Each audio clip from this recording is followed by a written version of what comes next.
หากินก็ประมาณได้แต่หอยกินข้าวหน่วยเดียวคอรอฮอนก็ฮอนไอ้มึงจมแรงๆเอ้ยจมนี่แหละซื้อเลขซื้อเบอร์ก็บ่ถึกนี่เคยซื้อถืออยู่ว่ะโอ้ก็ถึกเลยเนาะมึงหาเว้าบาทกูเลยจักเลยเนาะจะได้เงินมาซื้อเหล้ากูเด้เงินซื้อเหล้านี่กินแต่เหล้ามันหันสิตายย้อนเหล้าละบอกมาเปรี้ยวปากเลยเห็นนะมีบัวกินยังบ่เม็ดไม่ต้องกี่หายังไงนี่โอ้หาเลขมือแรงอีตัวมือแรงเลขสิออกตัวเด็ดกูนี่นะมีบ่วะโอ้ยแค่มึงมักเลขนั่นคือมึงนอนฝันเอาความคิดดีมึงนะย้ำนอนฝันเลขมียังไงบ่นี่เอาแท้เอานี่เด็กกว่ามึงเลย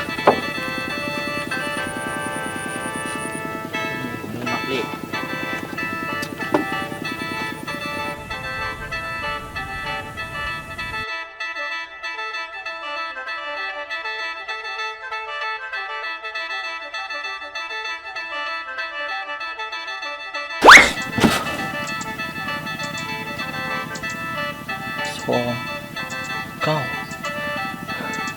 29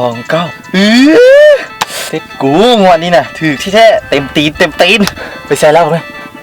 ผมเลยมาอยู่กินอยู่ว่าเหล้าน่ะมาหากูไป29ไว้กินอยู่ว่าเหล้านี่น่ะโอ้เป็นยังอีกไปซื้อเลขกูดูซื้อเลขโอ้เลขยังมึงอีกเลยอ๋อ29เลขมาใส่ฝันมึงฝันเต็มตีนงวดนี้เต็มตีนเอาไปซื้อเขาสิปิดแล้วนะไปซื้อเหล้าหลายนี่เต็มตีนโอ้ยมาถึงมากินน้ำกูได้น่ะไปเฉียวน้ำเขาหน้าท่านี่ไปถึงกูแท้ไปก่อนทัน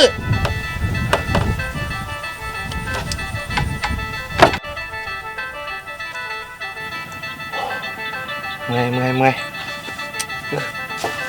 เบิ่งเลขกันนะถือกลัวเนาะนี่คือซาแต่ทีเนาะ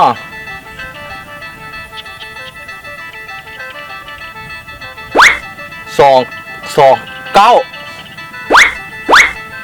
กูถึงแล้ว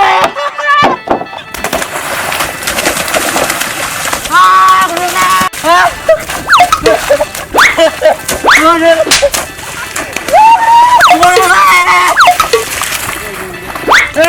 แล้วฝันมาดิ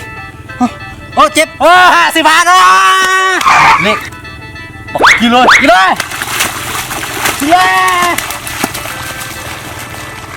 กูถึงแล้วเอา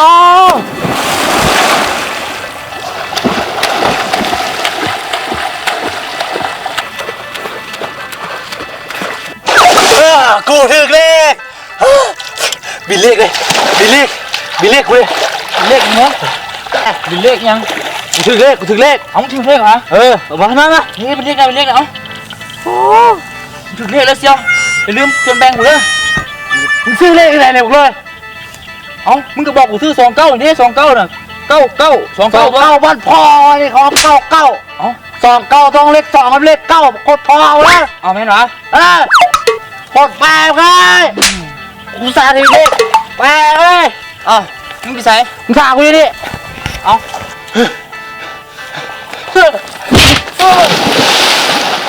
กดแรงมาก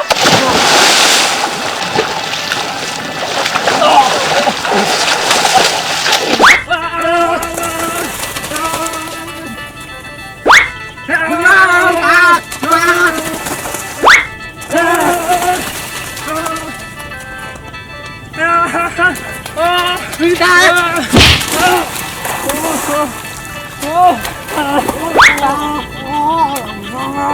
ไปกูยอมไปกู